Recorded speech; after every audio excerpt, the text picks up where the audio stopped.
फ्लॉवरची भाजी एकदा या पद्धतीने बनवून पहा, लहानांपासून मोठ्यांपर्यंत सर्वांना नक्कीच आवडेल। चला तर मग रेसिपीला सुरुवात करूयात। इथे मी 2 मीडियम साईजचे फ्लॉवरचे गड्डी घेतलेले आहेत।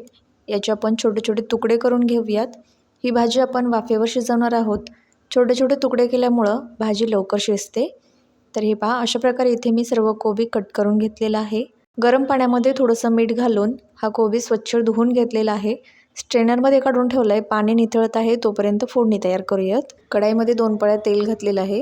तेल गरम झालं की पाव चमचा जिरे आणि पाव चमचा मोहरी घातली।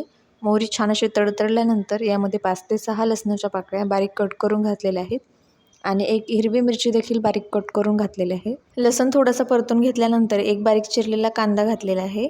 थोडंसं मीठ घातलं, मिक्स करून घ्यायचं आहे। कांदा थोडासा परतून झाला की लगेच यामध्ये मसाले घालायचे आहेत। 1 चमचा मी काळा मसाला घातला आहे, पाव चमचा हळद, अर्धा चमचा गरम मसाला। मसाले घालण्याच्या अगोदर गॅसची फ्लेम लो करायची आणि मग मसाले घालायचे, म्हणजे मसाले करपणार नाहीत। 2 मिनिट छान असं परतवून घेतलेलं आहे। आता यामध्ये घालूयात फ्लॉवर। चवीनुसार मीठ घातलेलं आहे, मिक्स करून घेऊयात। तर हे पहा, छान असं मिक्स करून घेतलेलं आहे। आता याच्यावरती ताट झाकूयात आणि 5 ते 6 मिनिट मंद आचेवर शिजवून घेऊयात। ताटामध्ये थोडंसं पाणी टाकायचं, म्हणजे भाजी बुडाला करपत नाही।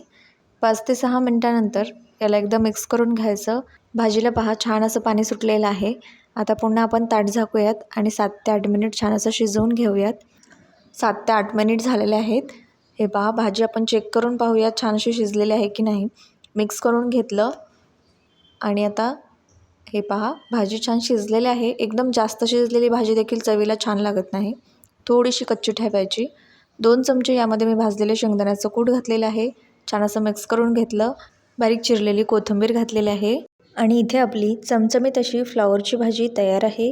मुलांच्या टिफिनसाठी दिली ना तर अजिबात वापस येणार नाही, एवढी चविष्ट ही भाजी तयार होते। नक्की बनवून पहा आणि रेसिपी आवडल्यास लाईक, शेअर आणि सबस्क्राईब करायला विसरू नका।